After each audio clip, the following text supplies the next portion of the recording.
to be told that God is on planet Earth and we could even go see him, it was almost too good to be true. I had everything, but I had nothing. And so that's how I came to Swami. So I had a beautiful wife that I was married to. I had 3 wonderful children. We had a beautiful house on the beach. I had a small boat in the harbor. I was driving a Porsche, and I wanted to die. We really don't have that much privacy here, you know. Swami, our God, knows. He knows who we are, what we're thinking. When we're skeptical of him and his teachings, he knows about that. He knows who loves him and who pretends to love him.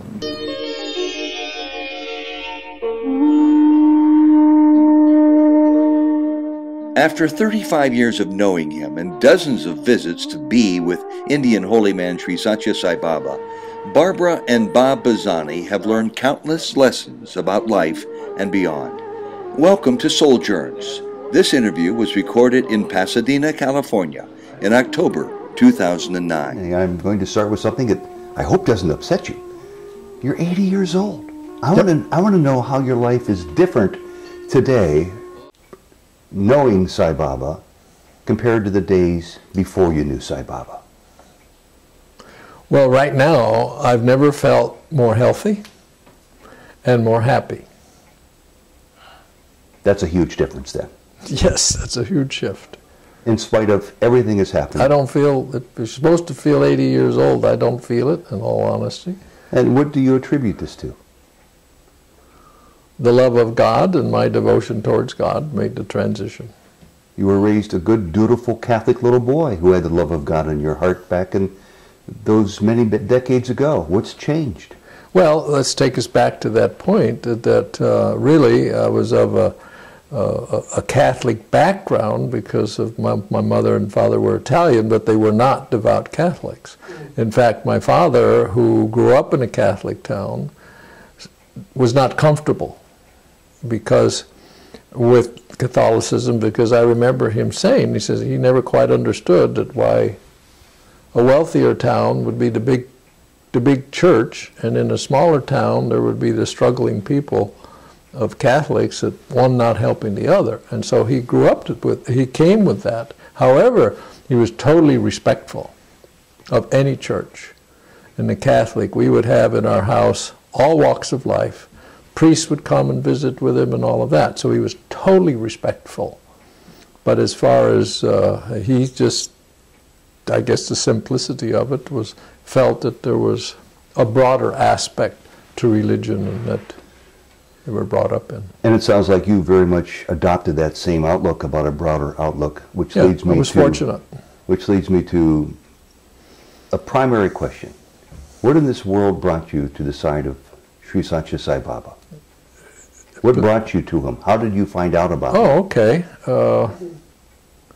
Well, that takes us back. My mother, naturally, you know, all our friends, her friends were all Catholic, so she was getting the pressure that I should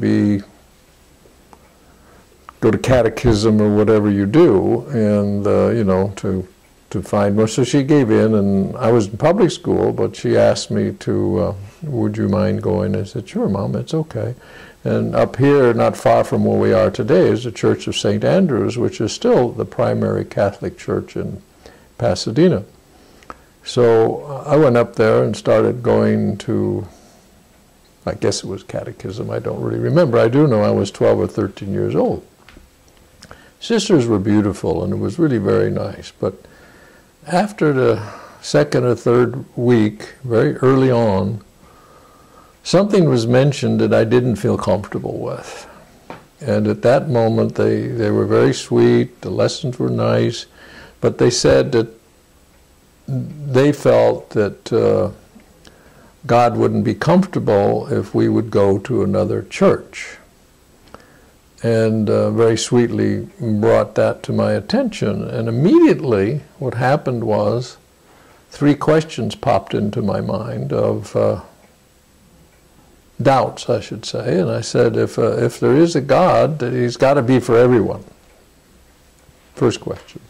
Second question is, if he's come in the form of Jesus, being brought up in Christian, why couldn't he have come before or after? Third question is, as you know, when we're little, all the time, but especially when you're young, you look up at the skies and the stars, and you're kind of in awe of what you're looking up and say, gee, there must be much more to this than what man thinks it is. 12 years old, 13 at the most. You were a deep thinker for a youngster.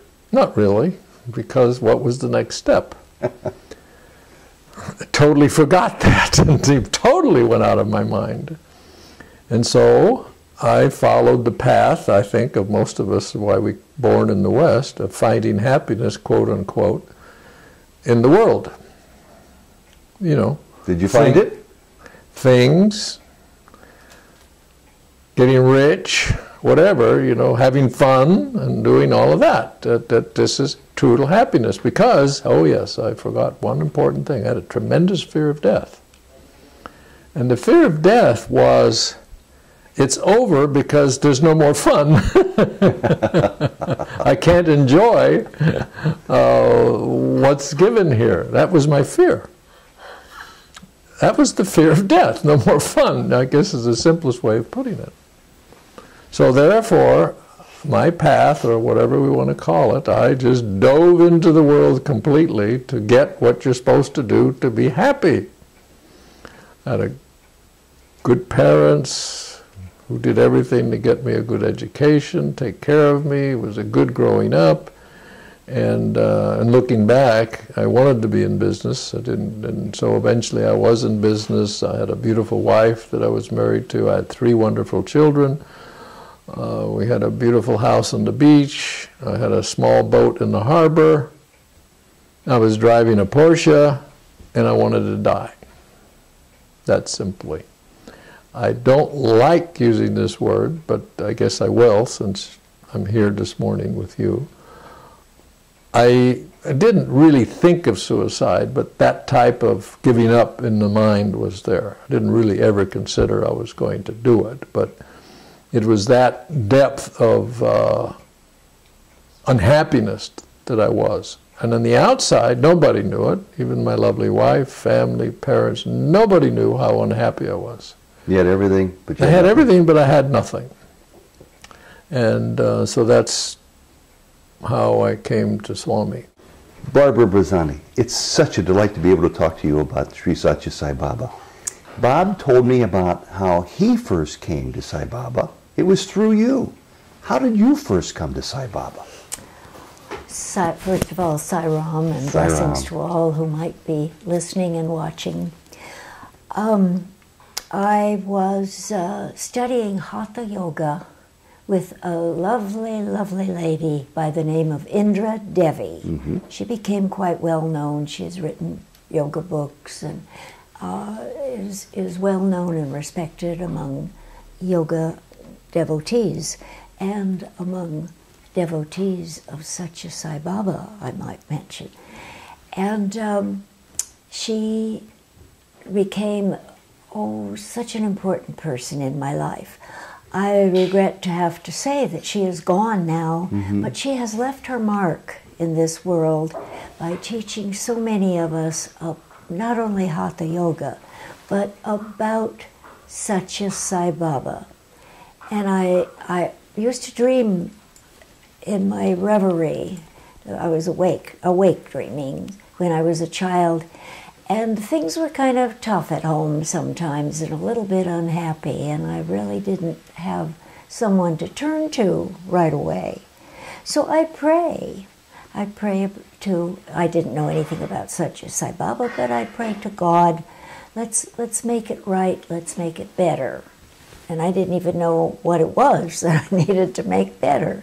But I was just a little girl at the time, and I knew things weren't going smoothly in my parents' household. And I had no brothers and sisters to turn to. So fortunately, I had the good sense to turn to God. That was kind of something I haven't even thought